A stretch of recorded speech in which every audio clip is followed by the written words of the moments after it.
from Fox at 3 o'clock in New York City. Today, opening arguments are underway in the high-stakes civil trial against the oil giant BP over that 2010 disaster that devastated the American Gulf South. A judge in New Orleans opened proceedings by warning this will be a lengthy trial. Some 400 minutes of opening arguments, 11 teams of attorneys, and 80 witnesses set to testify. Witnesses including a taped deposition that BP's former CEO Tony Hayward, the man who famously said he just wanted his life back. 11 men died when the Deepwater Horizon rig exploded in the Gulf of Mexico. The crippled well gushed oil for 3 solid months. Close to 5 million barrels of toxic crude poisoned wildlife, contaminated coastline, and cost people their livelihoods. BP, of course, struck a deal on the criminal charges, but that was just a beginning. In the criminal trial, they paid $4 billion in fines. Now, billions and billions more on the line in the civil case, which seeks to prove that BP and its partners were grossly negligent. A lot of folks thought this trial would never happen, and it may never finish. Most thought BP would have settled to avoid the bad press by now. According to the reporting of the New York Times newspaper, there is a proposed deal on the table, one which would cost BP some $16 billion. But so far, BP's attorneys seem to be digging in for a fight, calling the government demands for more money excessive. It's Fox Top Story this hour, and Casey Stiegel is on it live from the courthouse in New Orleans. Casey, this trial, if it actually goes the whole way, could take forever. Yeah, Shepard, it really could. That's because it's divided into 2 phases. Phase 1 is what started today, and that is essentially looking at everything that led up to the accident itself. What caused the natural gas to leak from that well on the bottom of the ocean floor in the first place? How did it get to the surface of the Deepwater Horizon rig and explode? And what caused the rig to sink, snapping that pipe in half? And then the second phase, if it happens, is scheduled for September, and it's going to focus on BP's response to the spill and how much oil really leaked, because as of right now, BP is disputing the federal government's estimate of 4.9 million barrels. And that is very important here, since the judge will base the penalty on the total number of barrels.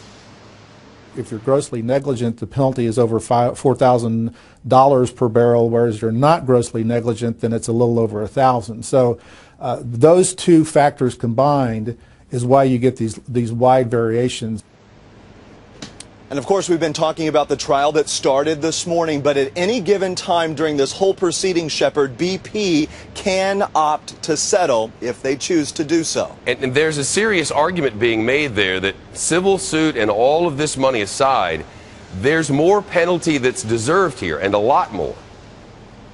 Yeah, exactly. Basically, the judge, this is not a trial by jury. A judge will ultimately decide, and they can order the BP and its partners to pay upwards of $18 billion. But a lot of folks are saying that nowhere near touches fixing the problem. And that's one of the exact reasons why you had protesters on the steps of the federal courthouse in New Orleans this morning greeting the droves of attorneys representing BP, Transocean, and Halliburton as they walked in the front door.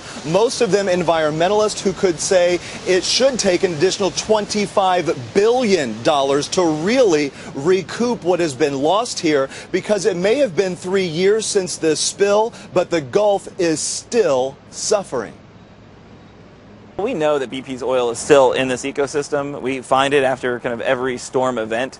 Isaac exposed a heck of a lot of BP's oil. We saw about 20 miles of Louisiana's coastline closed down because of the oil that was there. We found it in a bay that we hadn't seen it at such levels before. And many of the folks that we've talked to down here say that simply by not settling and choosing to go to trial, Shepard, they believe is indication of British Petroleum's arrogance with this whole thing. Arrogance from British Petroleum. All right. Casey Stiegel at the courthouse in New Orleans this afternoon. Casey, thanks. Let's take this to the judge now.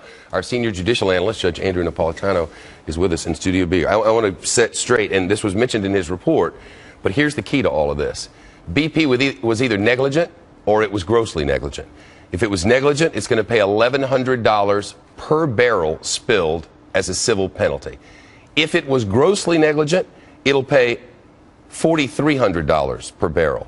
So if it's negligent, the penalty is $4.5 billion. If it's grossly negligent, the penalty is $17.5 billion. And that's a big difference, Judge. Well, of course, it's an enormous difference. You're talking about tens of billions of dollars of difference. Those figures are established by a statute enacted by the Congress. This is not just some rule made up by the court, nor is it some rule of thumb that judges use in cases like this.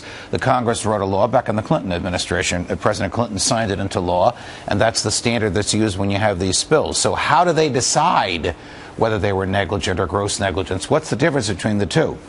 I'll give you an easy example.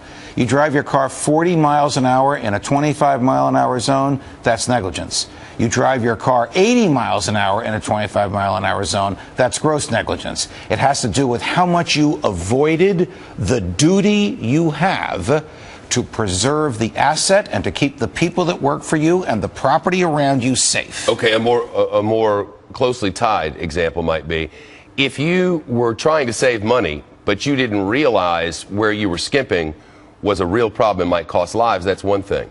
But if you saw there are problems here, we know the rules, we're breaking the rules to save money. Because we think we can get away with it. Sure, that would be gross negligence. Now, and the argument has been made in the criminal trial suggests that's what happened. I don't know which way the judge is going to go on this, but I know how he's going to decide. He's going to, if there is a trial, I happen to think the case will settle before the end of this week. But if there is a trial, this judge will sit and listen to the testimony of expert witnesses. The plaintiffs here are the government, the federal government, and the states of Texas, Alabama, Louisiana, Mississippi, and Florida. And they are arguing they lost tax revenue because people couldn't work and earn a living and pay their taxes, which they did. That they spent a lot of money to keep people alive who couldn't work, which they did. That they had a lot of public property which was damaged, which they did. And that they're entitled to this money to compensate them for the money that they laid out and the money that didn't come in. So those are the arguments the judge is going to hear. The governments are going to put on witnesses who will demonstrate to the judge why it was gross negligence, and BP will put on witnesses. These are technical people, engineers, who will try and demonstrate to the judge that it was simple negligence, not gross negligence, and the judge will decide who he believes. So does BP want to roll the dice with this judge, or do they want to enter into a structured settlement where they'll pay some money now and some money in the future, rather than paying all of it at once, so much money that they're going to have to go out and borrow it and maybe even sell assets in order to pay it? Oh.